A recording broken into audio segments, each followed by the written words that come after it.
Një gjë duhet me kuptu që pozicioni I mjekut ka qenë në të gjithë kohrat që nga lashësia një pozicion mund ta quash të privilegjum, por deri diku edhe jo shumë, si thosh, futet në një guas nga njëherë mjeku që kujton veten se është përmbi pacientin, ndërkohë që ai është një njerëz si gjithë pacientët. Dhe ky është një pozicion korruptiv që unë e urrej, me thënë drejtën. Nuk duhet.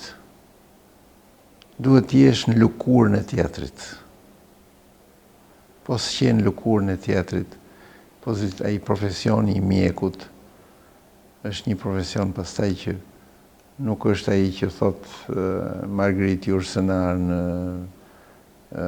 kujtimet e perandorit Adrian, thot që profesionin e mjekut do ta kisha ndërru dhe unë si në rolin e perandorit. Zgjedhja në mjekësi është çështje që njeriu influencohet nga dikush, merr një model. Dhe unë kam pas 2 modele në shtëpi, se natyrisht nuk mora model babën tim, se nuk ishte mjek. Ai më bën një edukim, po kishte atë dëshirën e fshehtë që më orientonte ngadalë që shif mjekësia e këto. Po jo për të qenë imponues. Kjo është një, se nuk duhet që prindin përgjithësi të imponohet fëmijës në atje, sepse nuk e harron kurrë nëse futet në një rrugë gabuar. Është në të psikologjinë e fëmijëve. Por ajo që du të them atje, pastaj janë disa koincidenca të rastit që vjen në neurochirurgji.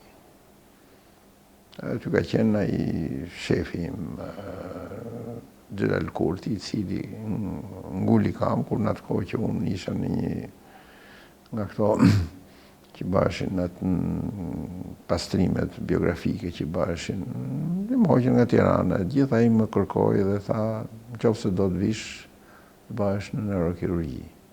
Por mu ishte një dalje e vetme. Në atë kohë ishit në Burrel? Në Burrel, po. Ishte një dalje e vetme. Natyrisht që ishte afër neurologjisë, unë kisha bërë neurologji, kisha studiuar neurologji. Por ama nuk kisha arrit atë stadin e asaj. Dhe ky u tregu mjaft këmbgulës, që, si me thënë, më rregullojnë çik letrat e biografisë.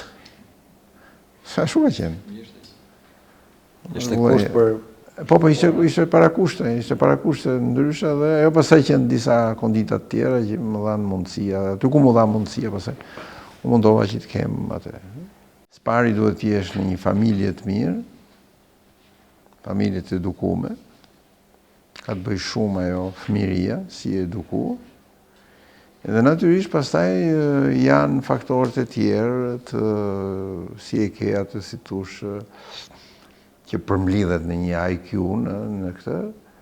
Dhe ajo që është më e rëndësishme që ambienti ku do të edukohesh, shkolla që do ndjekësh. Pra, domethënë, je prodhimi I një shoqërie. Pastaj mundësia që jepet sot në jetë është nëse ti krahas gjithë këtyre që ke nga familja, nga edukimi I familjes, që është baza, dhe shoqëria ku je. Dhe nëse ti shkon në edukim të mirë, në shkolla të mira, pastaj kjo është ajo, si thosh, rezultanti I gjithë këtij ekuacioni që shpesh njerëzit e kërkojnë për fëmijët e tyre. Unë kam pas një mundësi të mirë, natyrisht kam vi nga prindër që ishin edukatorë, pra aristotelian, ishin mësues, dhe ajo që vi nga një klasë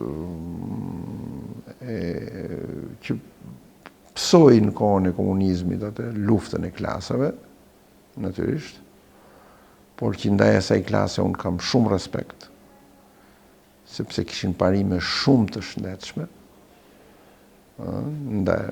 parimet shoqërore, parimet patriotike, etj.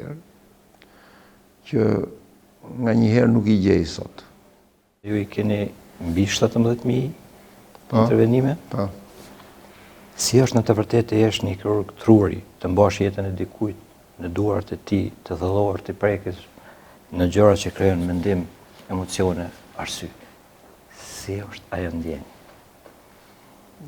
Në fakt të shuash është indi ma nobel për trurin. Natyrisht është ai që na ka dallu nga specit e tjera. Ata që thanë megjithëse ato kanë emocione, kanë afeksione, kanë tjera, por nuk kanë arsyetimin. Por pastaj është një kirurgji që ka dalë nga nevoja e zhvillimit njerëzor. Natyrisht është një kirurgji e re, nuk është një kirurgji e vjetër shumë. Ka eksperiencat që nga inkasit e Egyptin e vjetër e gjithë, për këto kryesisht kanë qenë bërë si kirurgjike njerëzit që vunin me probleme mendore, po jo neurologjike, po mendore, tek të cilët mendoheshte që zhdukja e këtyre bëheshte ose nëpërmjet magjistarëve ose nëpërmjet akteve, si për shembull ajo pikture atij Bruegelit të ri, që është heqja e gurit të budallëkut, me fjalë atje, por që këto kanë qenë. Pra, si kirurgji është kirurgji e re, domethënë është një kirurgji rreth 100 sa vjeçare, 150 vjeçare mund ta quajmë, në standardet e asaj që ne sot, duke trashëguar eksperjencat e asaj kohe, natyrisht kemi arrit aty ku duhet. Henry Marshi është një nga njerëzit ose një nga shkrimtarët neurokirurg që karakteristika e tij është që ai pranon të vërtetën ndaj pacientit, pra ka një ndershmëri që shpesh në kirurgji nuk është. Sepse zakonisht është edhe një ndjenjë alfa mashkullit në përgjithësi, se janë kirurg që duan të mburren edhe që natyrisht përgëdhelin atë egon e tyre, po kjo nuk është e mirë, atë sensin, sepse nuk të bën, të ekspozon më tepër ndaj rrezikut. Dhe rreziku është me pasojë për të smurin. Prandaj edhe ai e quan mos bëj dëm.